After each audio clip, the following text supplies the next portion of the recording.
This is social emotional learning curriculum. Does anybody know what that is? Okay. In a perfect world, social emotional learning is, when you think about it, it's counselors going into classrooms, like school counselors, and they're teaching kids how to, how to stand up to a bully. Or like conflict resolution. Okay, that's in a perfect world. That's not what we're dealing with anymore. Okay? What we're dealing with now is surveys like this trash that gets put in front of our kids, and it's probing personal and basic questions that are collecting data on our children and our families. Okay, I'm going to tell you, this is called the 2021 North Carolina High School Youth Risk Behavior Survey. People, you have to talk to your kids. You have to talk to your neighbor's kids. You have to talk to your nieces, your nephews, your grandkids. Because when they see these put in front of them, they need to know not to answer these questions. Okay, they are all optional. None of them are mandatory, regardless of what any teacher or principal tells them. They do not have to answer this. Yes? Have you or can you be touched with her? It's in the works. Okay, so who has a copy of page 3 in their hands? Anybody? Page 3.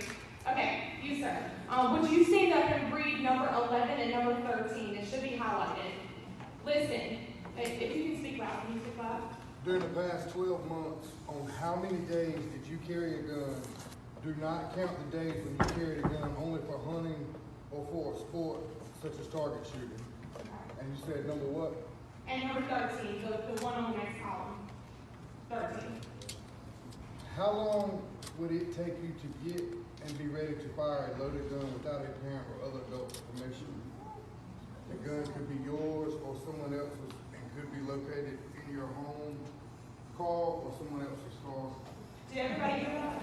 Who did you say approved this? Our district, our assistant superintendent. Okay? Where's Did the everybody hear what the question was? Did everybody hear it? Where's their office at? Is it in Oxford? It is an officer. Okay. Guys, this is not about our kids. Okay? They want to know who has guns in their homes. So listen, supposedly when this survey was given, the directions say fill in a bubble, which tells me it was supposed to be given on paper.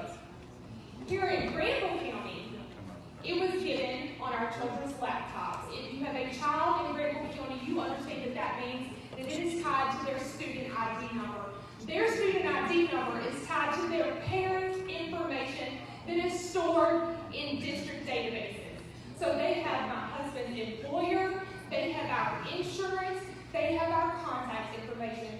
And if you think that they are not keeping track of the answers to this survey, you have not been paying attention to what Democrats are doing. Okay, we're moving on, sorry.